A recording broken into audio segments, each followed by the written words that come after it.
Welcome, guys, and welcome to our first podcast here on Up the Cherries in all departments. It's called Cherry Picking. It's very going to be off the cuff. We're going to speak our minds, be honest, and it's going to be a lot of fun as well. So it is great to be joined by my new co-hosts. Chris, you probably saw him in the game against Forest. We had some celebrations on the pitch, didn't we? We sure did, yeah. I had one too many. And Matt as well. How you doing, Matt? All right, mate? Yeah, not bad, mate. All good. Good. And it's great to finally do one of these videos. We're going to make it a weekly thing as well, where we talk all things Cherries and discuss everything going on at Dean Court. So, firstly, the new kit has just been launched. There's some positive reaction to it, some negative reaction. We did a poll, and it finished in second place as one of the worst kits.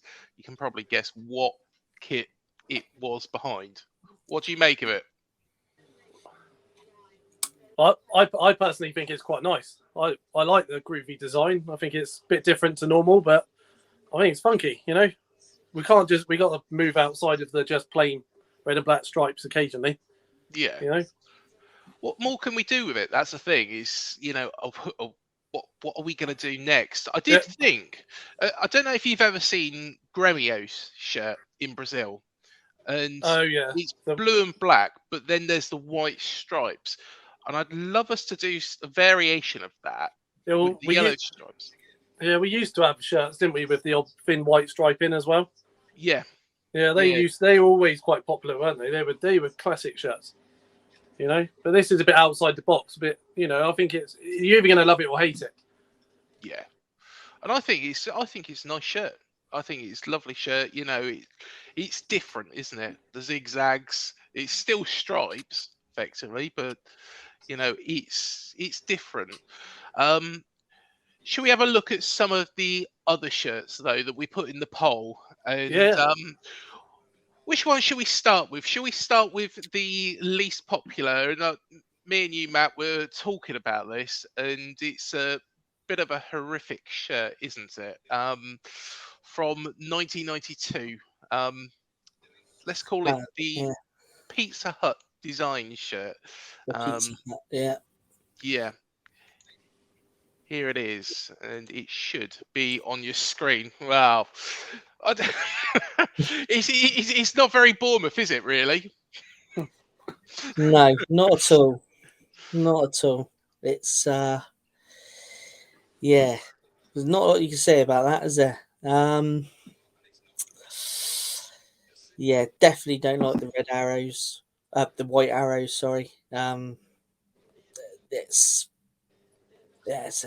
ghastly to look at. The away one, though, was much better. Oh, the away one, yeah, it was really the away nice, one. wasn't it? Yeah, the away one was like a classic, wasn't it? Yeah.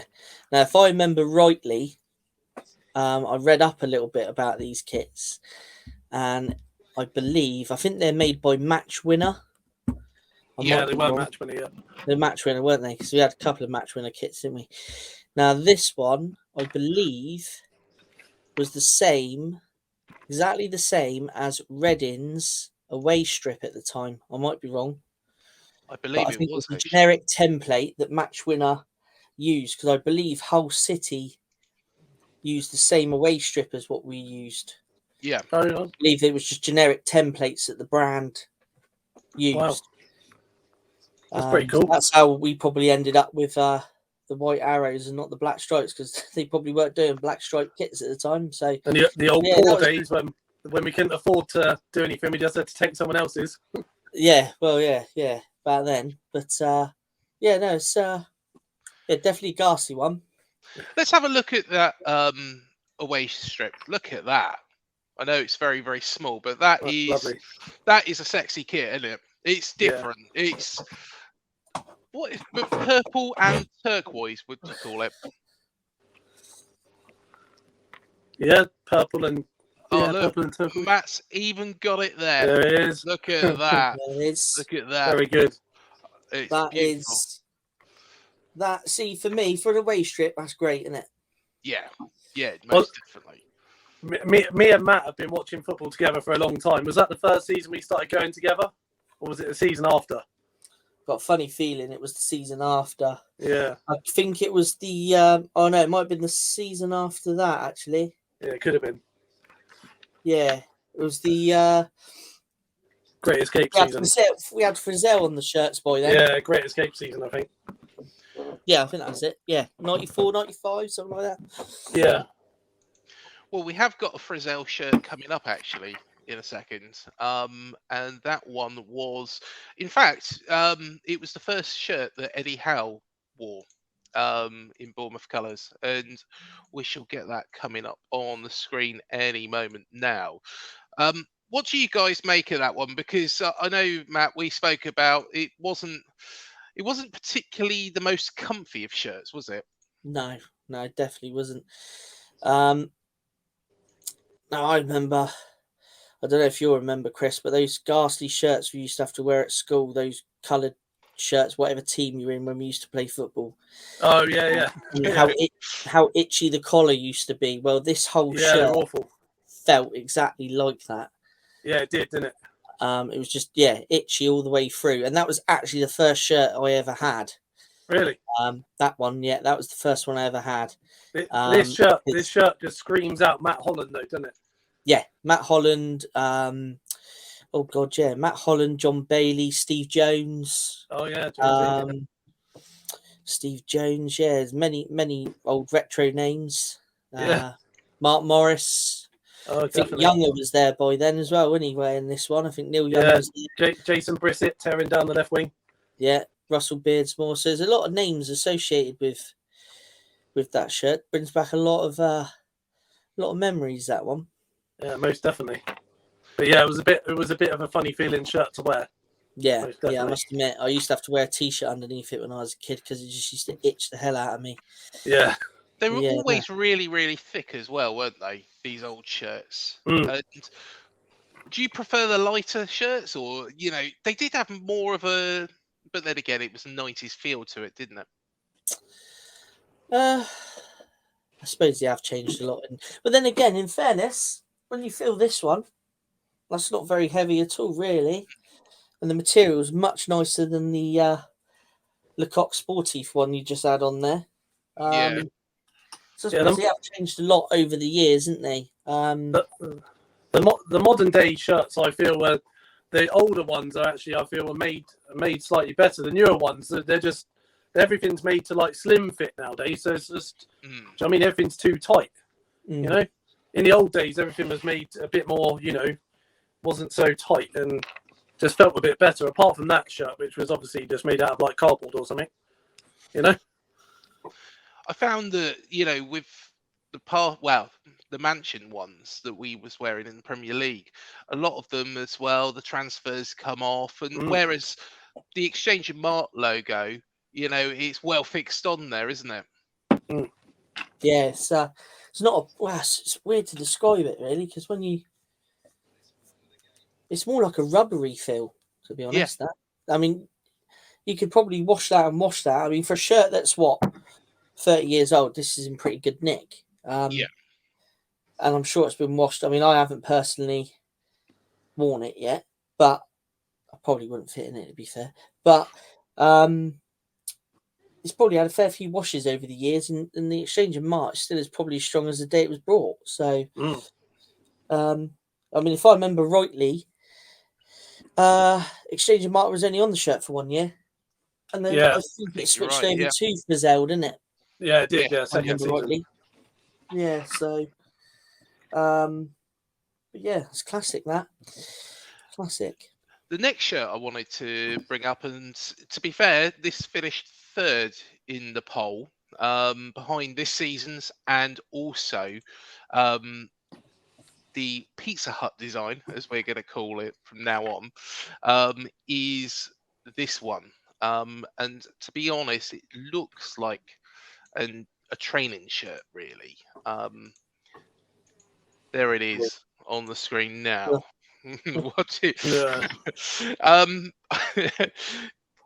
The third season in the Premier League, those Mansion shirts that we had, when it was the first reiteration of Umbro kits, that was a spitting image of that. Yeah, yes.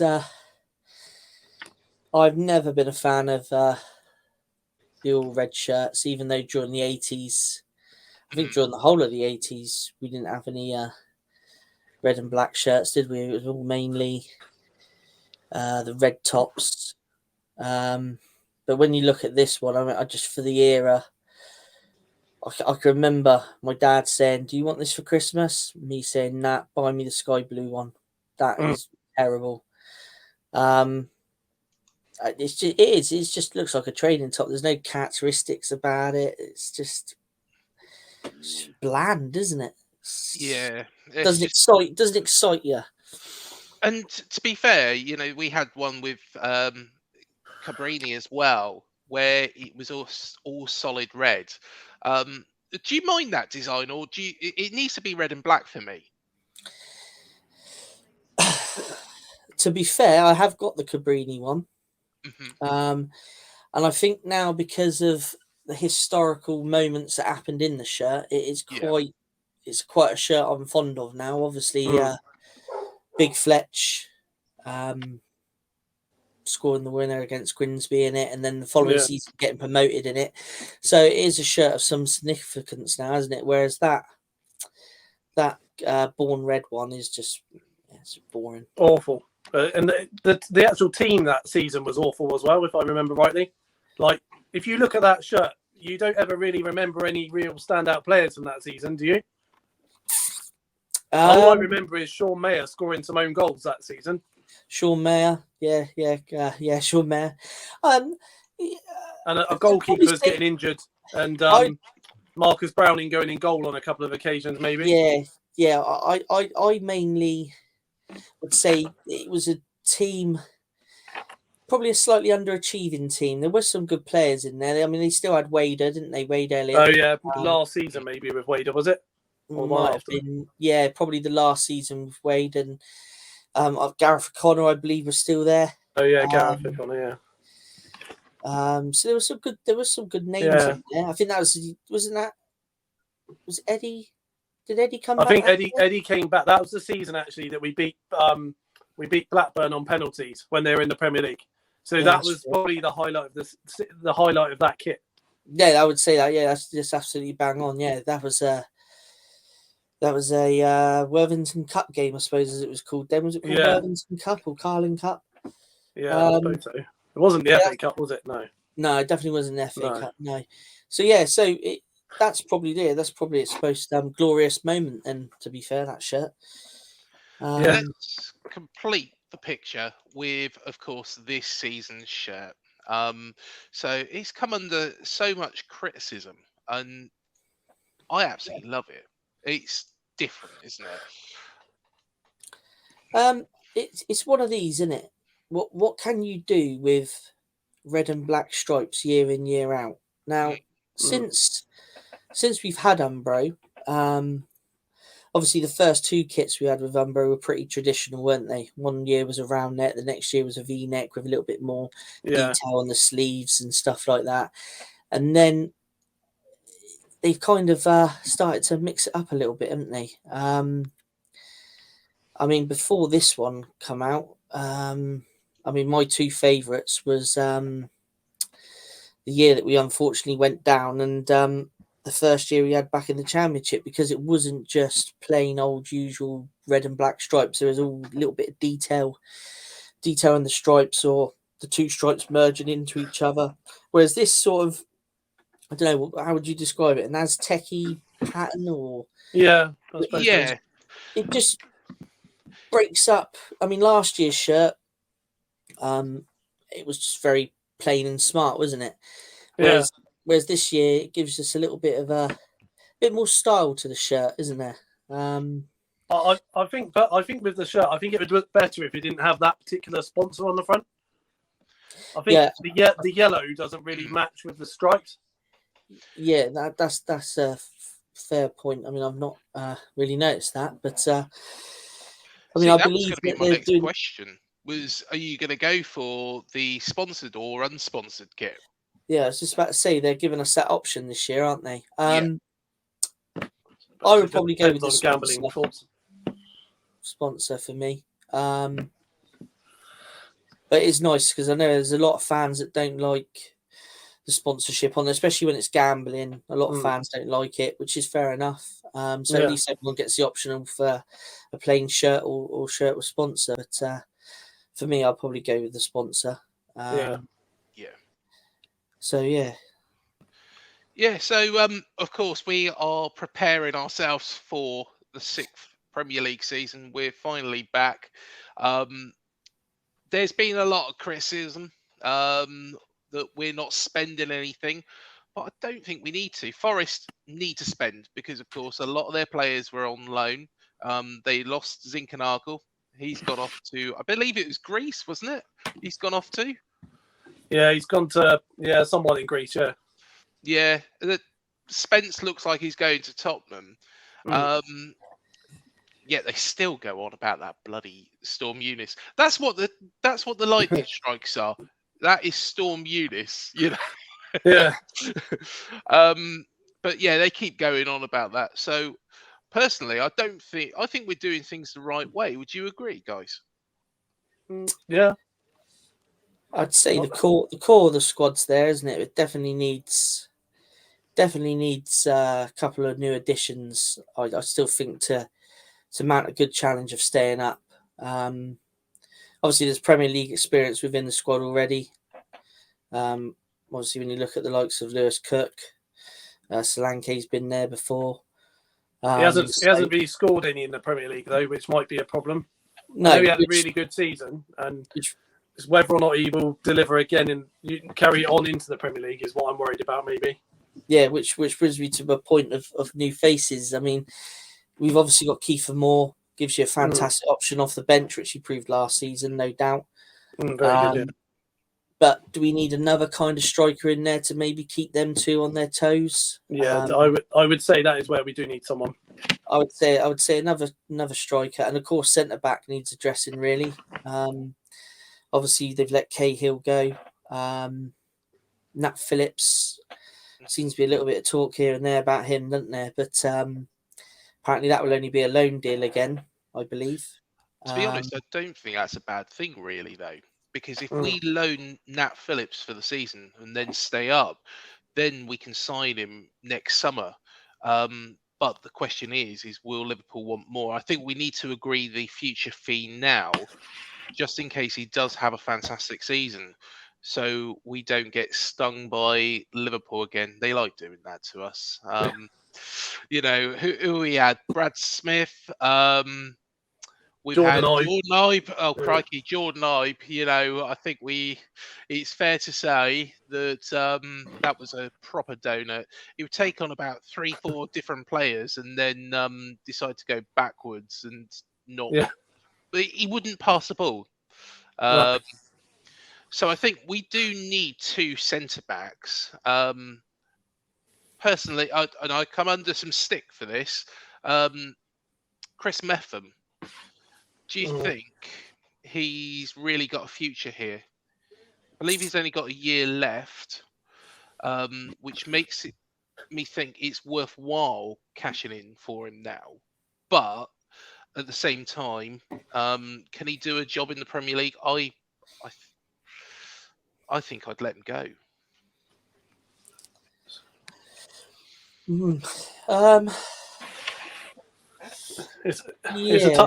It's a tough one.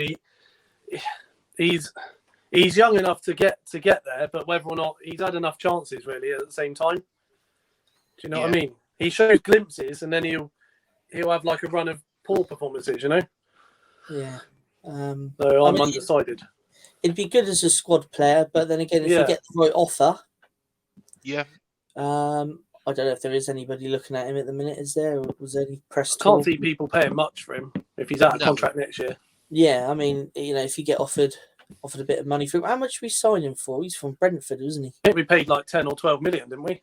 Yeah, we did. Yeah, something like that. Yeah, it was something like that. Yeah, so I mean, you're never going to make that back. So I mean, it's it's a funny one. But then again, he is an international, isn't he? Mm. Yeah. And he's always seems. I mean, the games I've watched Wales play, I always seem to think he plays all right for Wales. So Yeah, maybe he just doesn't suit our style. yeah, quite possibly. I mean, Kelly definitely needs a partner for next season, and I mean, personally myself, I probably would have kept Cahill in I would have. even if it was just as a bench player, someone that come on, played a few cup games, but just in the dressing room for the experience. I mean, the first season we went up, we signed Sylviane Distan, didn't we? Yeah. And I think Tommy Elflick had to go under the knife, didn't he? Yeah. And Distan slotted in, I believe, for quite a few games that season. And one thing you can't buy, and that's experience. And Cahill had bags of experience. So I think I would have kept him on, personally. But yeah, it's just having that partner for Lloyd, isn't it? Yeah, definitely. And I'm with you on that, Matt, because I think Cahill, up until that Millwall game where he got the knock, he was outstanding. He was part of a solid defence. We got, I believe it was 37, 40 points from the first 17 games, something ridiculous like that, wasn't it? Yeah, something like that. Personally, I thought at that point, I thought we could run away with this. And I did honestly think that at that point. But unfortunately, injuries happen, suspensions. And, we fell a little bit behind Fulham. And, everybody says Fulham were, miles ahead of everybody else. But they only finished 2 points ahead of us, didn't they? Well, yeah. I mean, one player for them had an exceptional season, didn't he? Yeah. I mean, you take away his goals, would they have finished top? It's one of them you'll never know, but it does make you wonder. Yeah, it's. I think Fulham.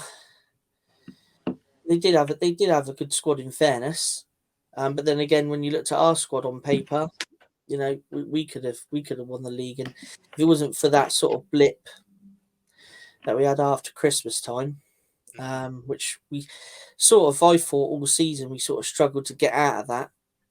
We'd have a bit of a run, then we'd slip back into a poor run again, and if it wasn't for those first 15, 17 games of the season, without that run, we probably would have finished mid-table, in fairness, because the second half of the season really, I mean, we did the job.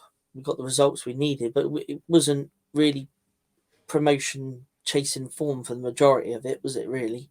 No, not the middle end of the season. We like dropped too many not easy points, but points we should have picked up, especially at home. Yeah. Like Peterborough, the teams like Peterborough, we couldn't break them down. Yeah, I mean both games against Peterborough, home and away, were dire. Yeah, definitely. And it's almost like, again, same old Bournemouth in some respects. There's been plenty of times over the years where we've been doing well in the league, and then you come to play those teams struggling towards the bottom, scrapping for points, and we seem to struggle to get anything out of those kind of games. Yeah, it's one of those, isn't it? It's one of those things. Yeah. I think the Reading game as well was a poor one. Another good example. We were all over them in the first half, and then in the second half, we let them back into it. And just let it slip. And that's the problem of last season. That's why we didn't win the league, I think, because if you look at the teams around us, we didn't get beat by Fulham. We got 2 points against them. So, level pegging. Beat Forest twice. Beat Huddersfield twice. A win and a draw against Sheffield United. And Luton were the only team in that top 6 to actually beat us. And to be fair, that was a close game, but it was in that spell, wasn't it? Yeah, true. It was. You could look at it different. We could look at it differently. Like maybe the points dropped against Reading and Peterborough maybe give us the oomph to get the run we got at the very end to get us up over the line. because maybe if we had scraped wins against Peterborough and Reading, maybe we might not have, got those final wins at the end. Who knows? I think that Swansea game was really set up our game against Forest because, of course, Forest beat Fulham at that point, and I didn't expect that. Didn't expect that at all. But going 3-0 down at Swansea, I thought, and Swansea are a weird one for me because they aren't very good defensively. They're terrible. They were terrible last season defensively, and especially in that spell, they conceded 4 against Reading. I believe they conceded 3 against somebody else as well, didn't they? They had a poor defensive record, but going forward, they were dangerous, and we knew that going into that game. And I just feel in that first half, Scott Parker got it completely wrong. But to give him full credit, what we did in that second half was phenomenal. Bringing on Kiefer Moore, Kiefer has been outstanding, really, since he's been back from injury. The vital goals, of course, the biggest one against Forest. I think he's been outstanding. Here's a question. If that Forest game did take place in February, let's shut up these Nottingham Forest fans because they're getting on my absolute wick. I could use worse language, but I better not. I'll get my knuckles wrapped. But let's shut them up. I think we would have still beaten them because if you look at the players they had out, Lerma was out, but if you look at the players we had injured, they weren't first team starters. No. Apart from Lerma, and I believe at the time Forest had Bryce Samba out. Yeah, it did. Yeah. So I just don't see where their logic comes from. Oh, if we played you back in February, we would have won that game.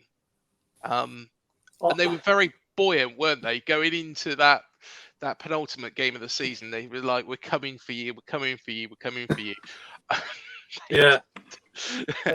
It suited them to play us later on in the season. They were like on an unstoppable run, Yeah. But if they played us in February, we would have beaten them. Or whenever it was, we would have beaten them.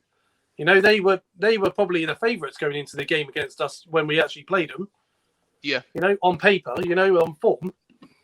So they had their chance and they blew it. That's what it came down to. Yeah, completely agree. And I think on the night we completely managed that game the right way. It was, and I think that's what's good about Scott Parker, and that's why I've got faith for next season. Because I believe that we have got the side that's best suited to the Premier League. Fulham, Mitrovic, had an outstanding season. He's never really done it in the Premier League. Forest have got a lot of players that, were on loan last season. I think even though they look to be spending some money and, the players they're bringing in are decent, those players have got to gel, and the Premier League's an unforgiving place. Although, that said, at the start of the third season in the Premier League, we had quite a poor start, didn't we? Eddie seemed to manage to pull it out of the bag, but a lot of teams don't. You look at Norwich. Yeah, definitely. Teams like Norwich, though, are they're just yo-yo teams, aren't they? They come up, they go down. They come up, they come down. Same with Fulham. Hopefully, we'll do what we did in the first season. We'll consolidate first season, have a good, maybe get top 12 or something second season, and just take it from there, But hopefully we don't become like a team like Norwich or Fulham, In that first season, though, we were never really in trouble. It took a little while to acclimatise. We got beat by Villa first game of the season. Of course, we got them first game again this time around. Got beat by Liverpool. I don't. and it was narrow. It wasn't a poor performance, and then went to West Ham and were fantastic against them, and I think that spearheaded it. And apart from once, and I believe it was one Saturday in November, we weren't in that bottom three, were we? No. No, that's right. I think it was it mid-November we ended up in the bottom three? Yeah. If I remember so, rightly, it was the win at Chelsea that took us out of the bottom three when Glenn Murray scored that header. Yes. Chelsea.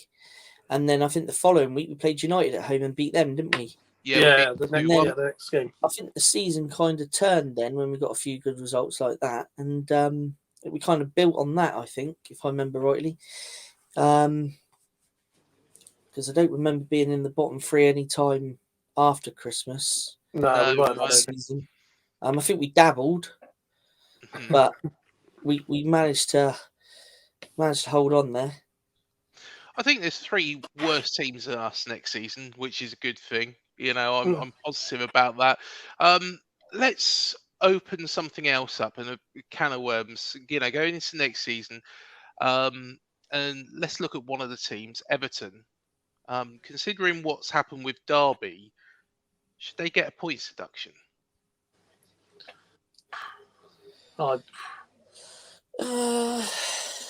It's a tough one. It's kind of one of those you could, you can't. It's maybe possibly. I don't really have too much to say on that, to be honest.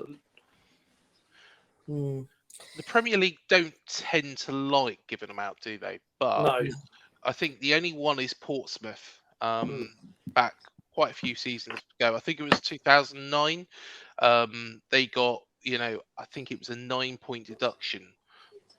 But Everton, have blamed it, of course, on COVID, new stadium.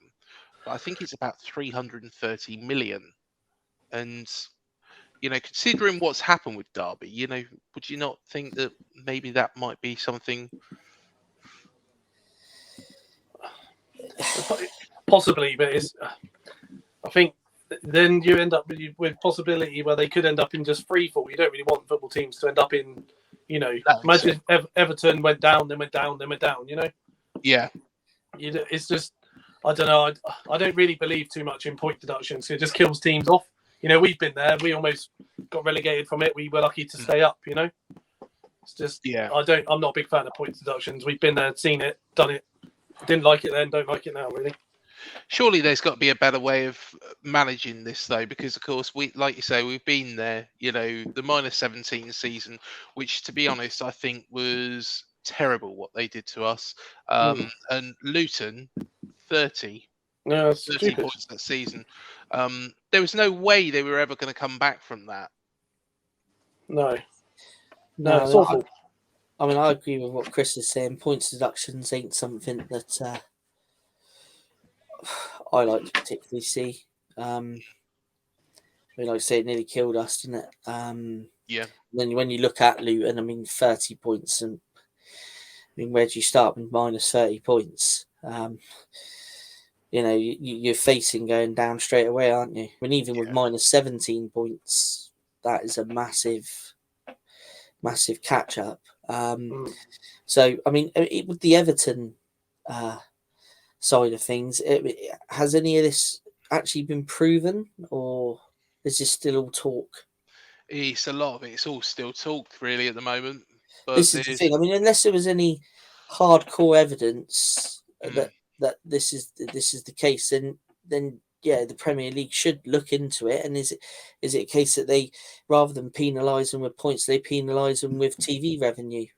Yeah. Do they give them less TV revenue, or something like that, rather than penalising them with points, possibly? Yeah, definitely. Because when you look at the league table now, there's so many clubs that have been in the Premier League, that big clubs as well, like Bradford, Sunderland, even Pompey, all big clubs that have been in the Premier League and got to those 2 basement divisions and just can't seem to get themselves out of it. And with Everton, could you imagine seeing Everton I couldn't. going away to, I don't know, Crawley on a Tuesday night. No, I couldn't No. see it, to be honest. And not be able to get out of League One like Sunderland have struggled and Pompey has struggled for the last God knows how many years now.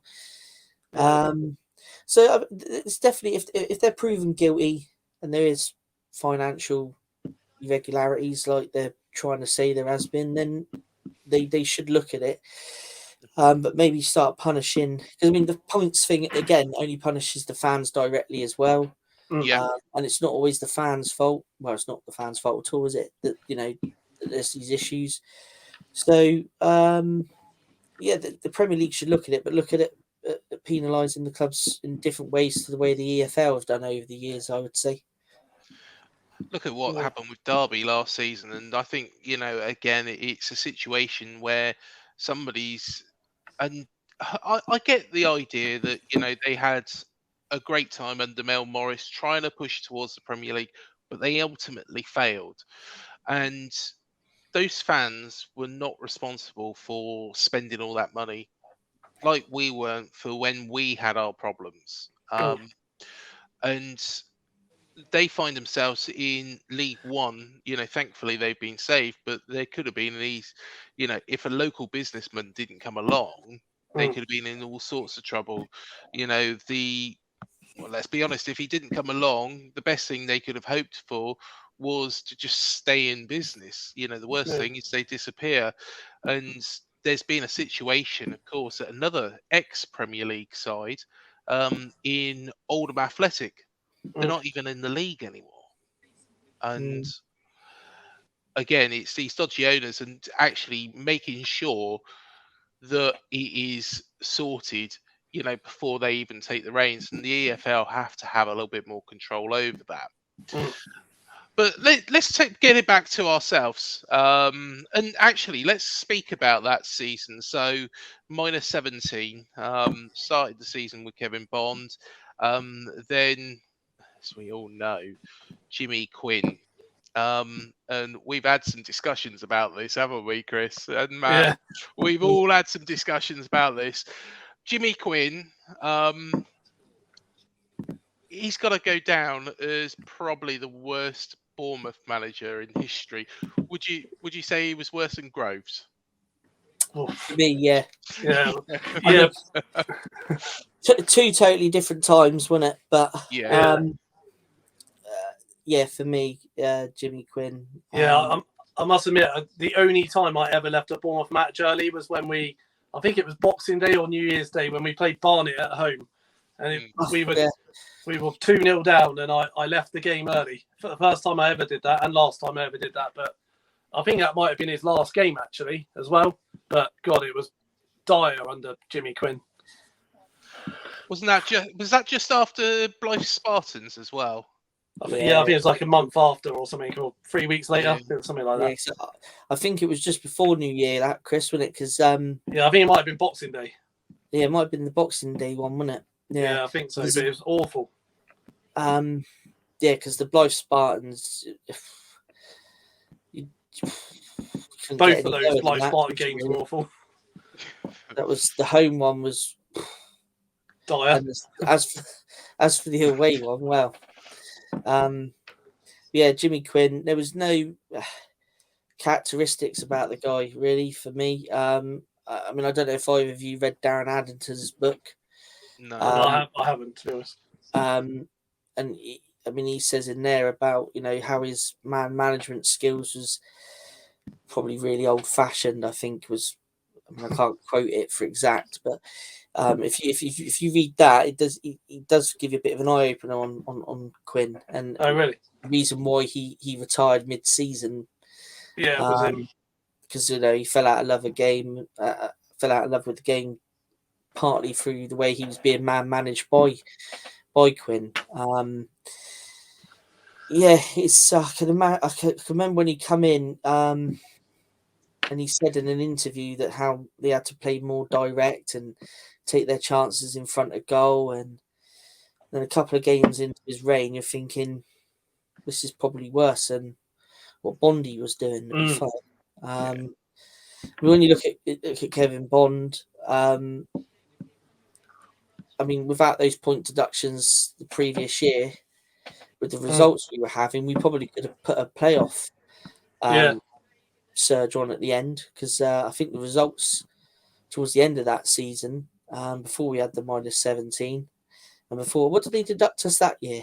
I think 14. I think, wasn't it 14 or 11 or 9 or something? Yeah, I think something like that. Yeah, which plumbed us right straight into that relegation zone. And with the results we got, if we hadn't had those points deduction, I'm pretty certain we probably would have been in the playoffs that year. So, I know a few people didn't rate Kevin Bond. I mean, I personally thought he did a good job with the shoestring he had, just like he wasn't bad. Crystal had done years before him, and then Machin before him. So, he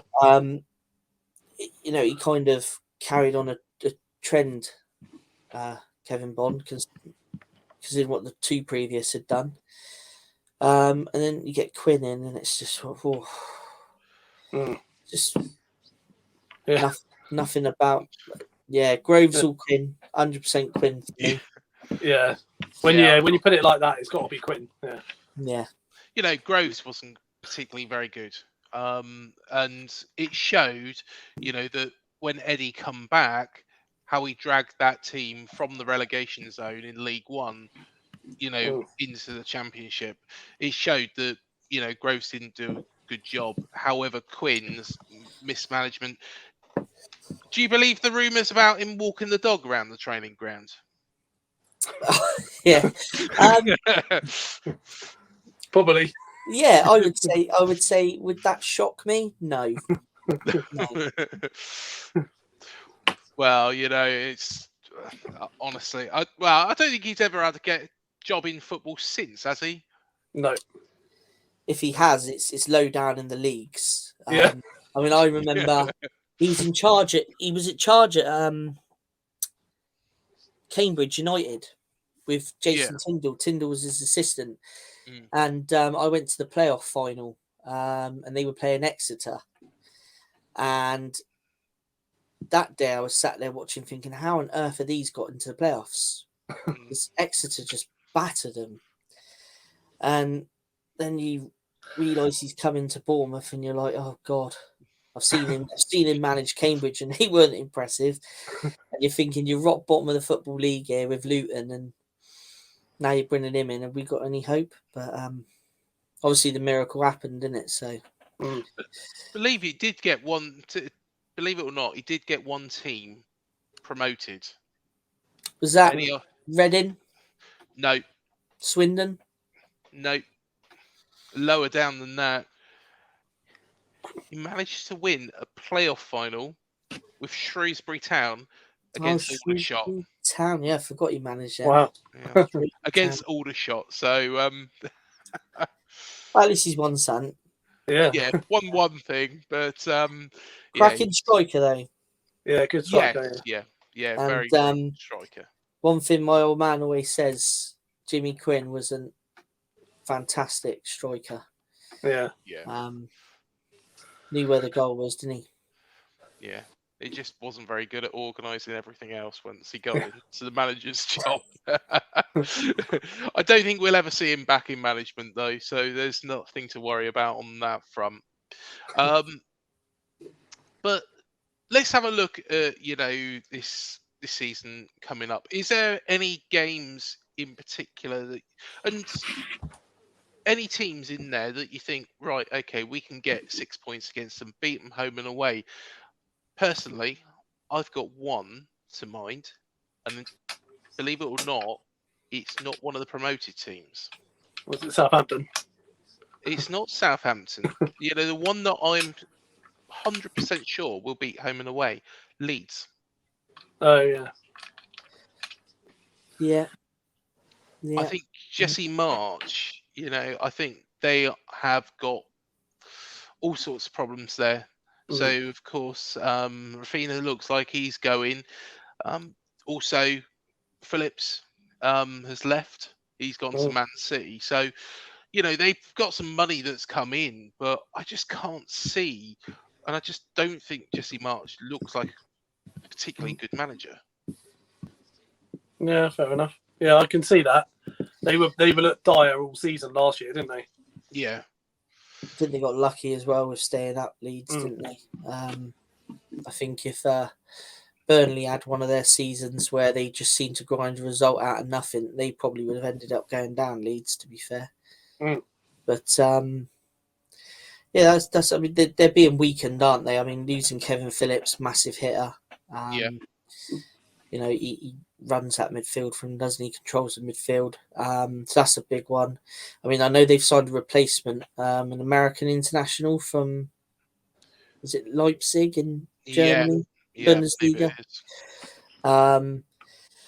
So he's meant to be his replacement. But I mean, for Leeds, I think Leeds could be a good side, good chance we get.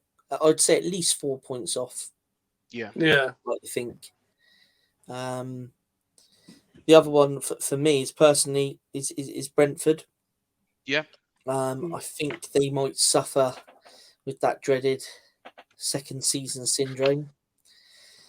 Didn't happen for us though, did it?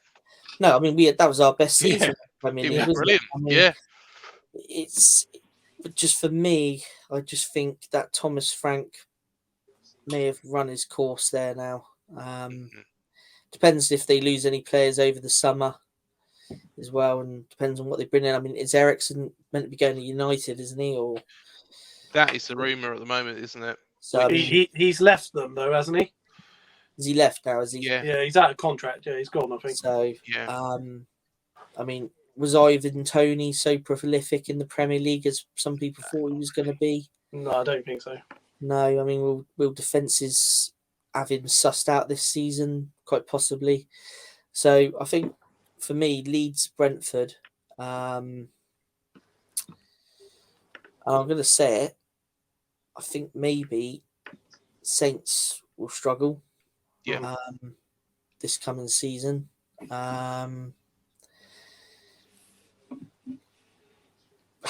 We've always had some good games against Saints, we home and away.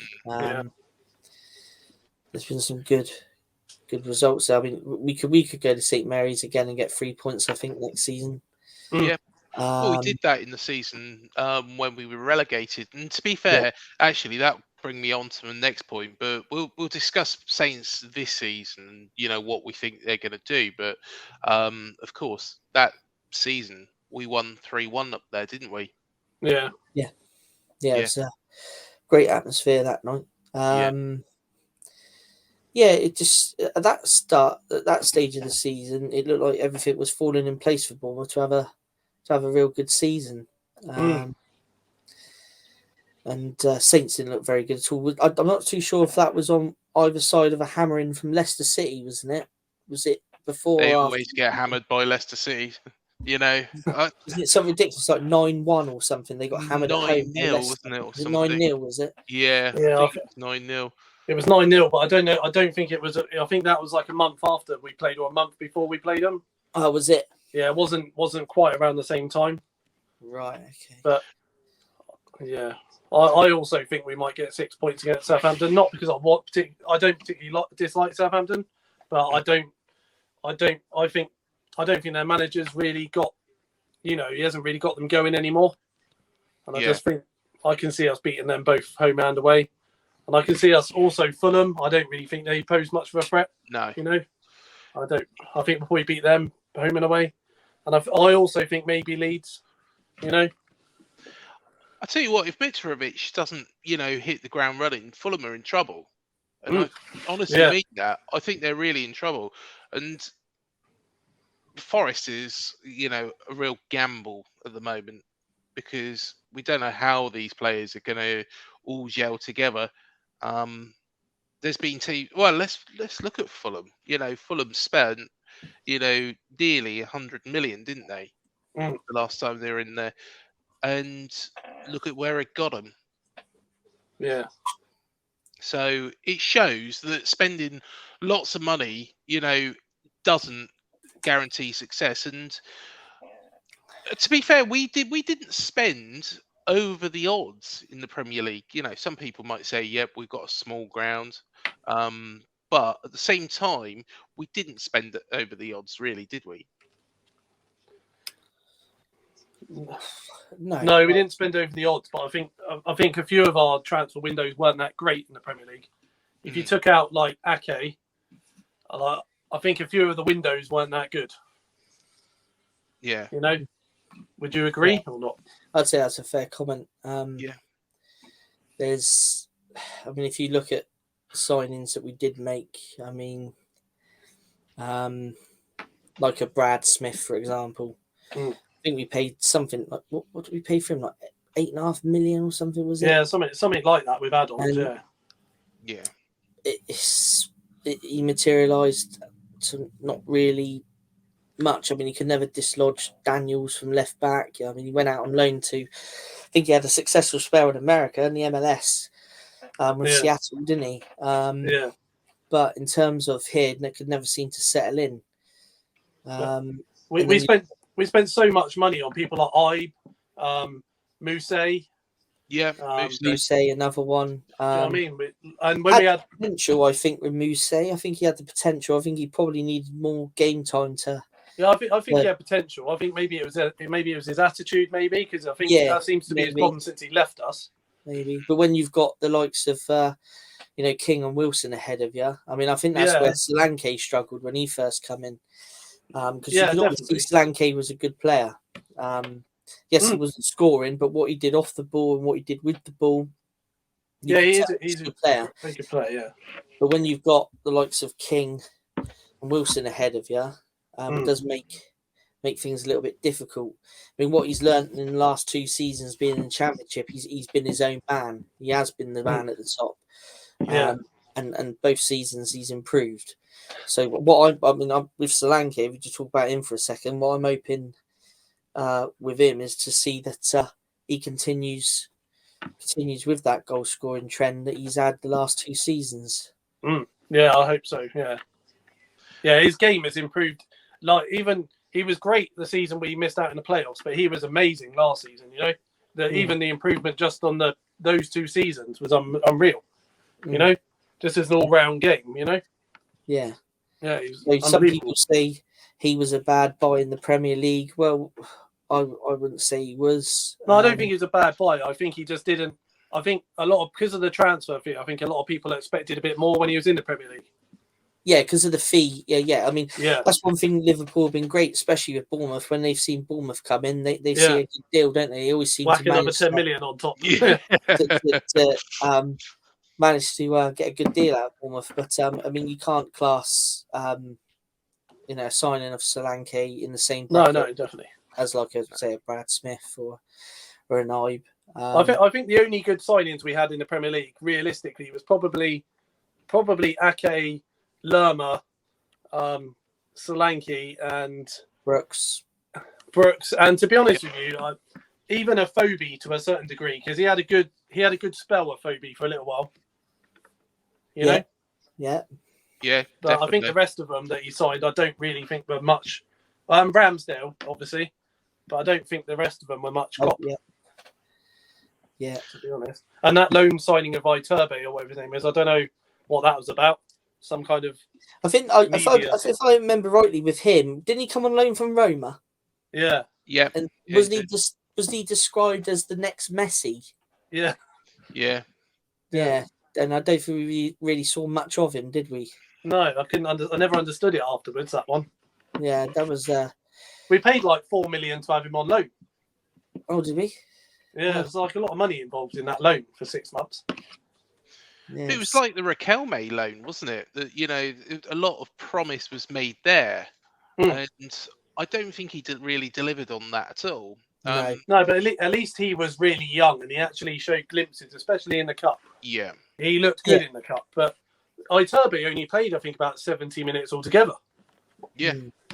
You know, did nothing apart from every time he got the ball, he lost it. I never understood the loan move. Riquelme, when we got him, he was built up to be the next Messi, and we just never saw him. No, I mean with Riquelme, I think it might have been the actual division that was totally different and probably a bit tougher in some respects. I think that's why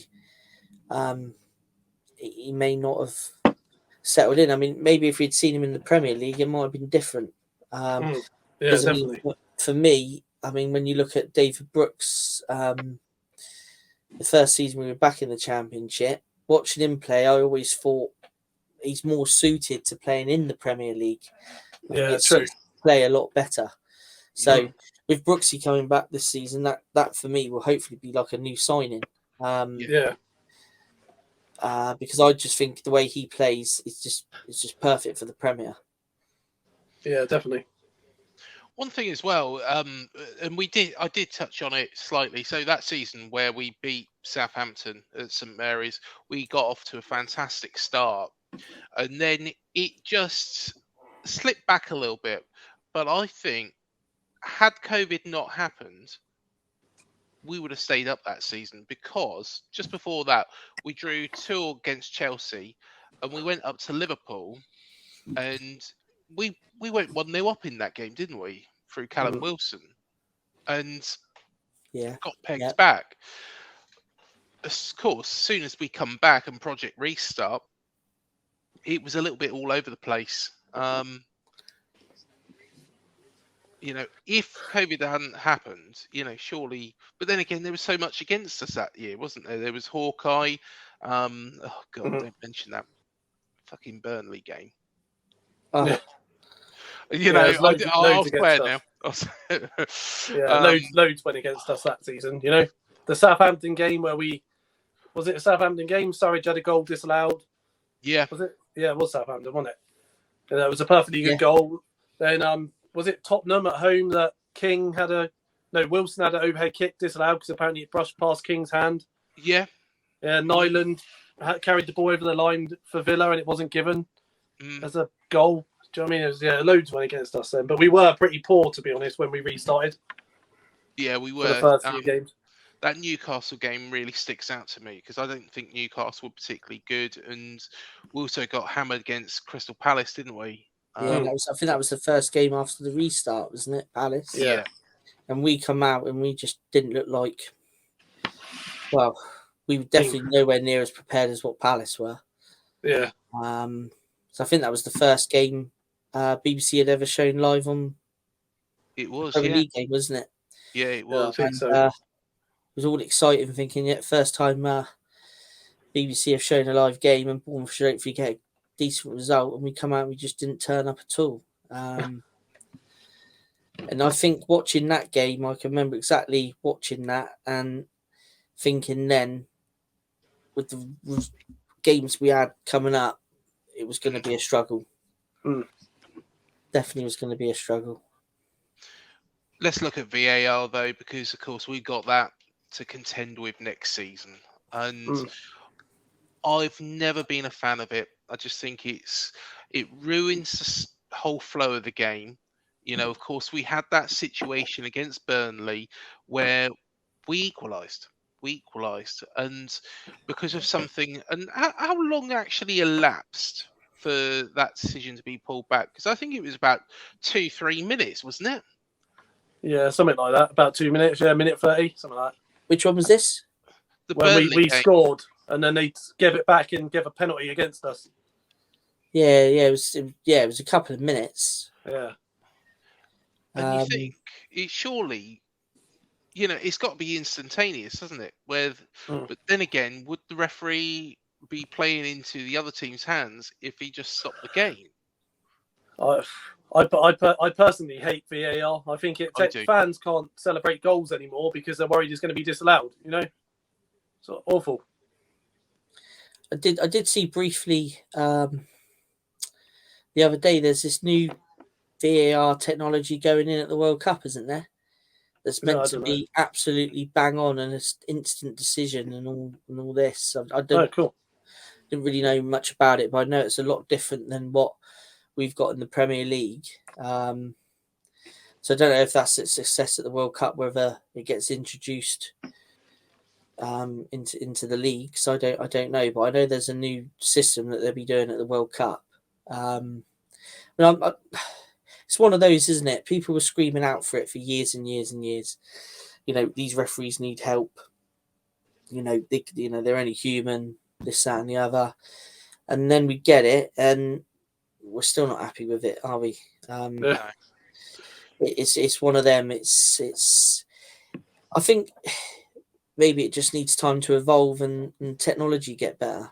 It might be that. I've got to say, 2 seasons of football with no VAR has been a joy. Yeah. To be fair, but yeah, it's definitely one of those. It's going to be weird again, seeing the ball hit the back of the net and then just everybody looking up at the big screen to see whether it's going to VAR or is it a penalty decision? Is it a handball decision? Offside decision? Yeah, it's one of those. We're not going to see the back of VAR now in the top league, are we? So no, it's just something we're going to have to get used to again. I think it just ruins the flow of the game as well. It just slows down the whole speed of the match. And it's implemented so much better. Look at the World Cup, look at the Euros. I think it's just implemented so much better. I don't know. In the Champions League, I think, it's implemented a lot better than it is over here. I just don't know what the answer is. Do you guys have an idea what it is? Because I'm at a loss. Yeah, I'm at a loss really with it. I'm just not looking forward to it. It's one. I'll tell you what I do find unfair with VAR though is when you're playing in the cup and I don't know, you're playing in League 2, you get drawn away at a Premier League ground, all of a sudden they're using VAR. But that team's not used VAR in any other round. Yet they go to a Premier League club and they introduce VAR. I just don't think that's fair. Yeah, I agree with that's that. another thing that sort of I've got a bit of a beef with VAR. If not all teams can use it in a competition, I don't think it should be used at all. Yeah. The FA Cup and the League Cup, you shouldn't use VAR because most of the teams don't have it. That was one of the little beefs I've noticed over the last couple of years. That's a good point. And it will have its faults. It will have its technical difficulties. I mean, it bit us against Villa, didn't it? Well, that was the Hawkeye, wasn't it? Well, not quite the VAR, but so all technology will at some stage have a blip, but just not looking forward to it on the whole, really. No, I've got to agree. So, of course, the away kit is probably going to come out at some point over the next couple of weeks. Final question. What colour should we go for? What are you hoping for from it? I'm hoping for a lovely purple colour. Yeah, just like 92. a nice bright purple, bit like the one Liverpool had a few years ago. Yeah. A nice purple, because I always wanted a pink shirt. We've had a pink shirt. I've always wanted a luminous green shirt, and we've had that. And now I just love to have a. You got one behind you, Matt. Huh? You got one behind you. A purple shirt. Oh yeah. Oh, that's. Oh no, not that one. No? 1992, 94. Oh yeah, that one. Yeah. Although saying that, no, I agree. Bring it back into the modern era, and I'll tell you what, if they use those same colours, that'd be amazing. With this shirt, with that's this what I would love. Shirt, purple with green. The one purple we had. Green. The one we had when we played Saints and we won. That was a purpley colour, wasn't it? Like a dark blue purple. Well, that was meant to be designed with that shirt in mind, because if you look at the sleeve, they've got arrows on the sleeve of that shirt. Yeah, they have. So it was meant to be a tribute to this shirt. But I mean, turquoisey, green, purple, away kit. Yeah, I'd love to see that. Something in a similar style to the green one we had last year with all the lines across it or something like that. That'd be quite interesting. The away kits you should just go mad on, because it's not your traditional colours. Just do something different. We've had a white kit the last 2 years, haven't we? Which last year's one was really nice and stylish. I like where they did the red and black trim, and so touching with your home kit a bit. But yeah, just go mad. Hope we have a mad away kit. Could even have a more mental third kit as well, because Oh no yeah, and the doubt third kit, yeah, which yeah, you know, have a smart one, and then just have a darn right crazy one. Yeah, we had some really, really nice third kits throughout the years. I quite like that, like a limey green yellow, wasn't it? Lime green, yellow. Yeah, from I think that was from 2018-19. I might be wrong, but I remember they announced that's the one. Yeah, That one. Yeah. We need to bring back like the plain yellow coaches one from like back in the day. Oh, Yeah.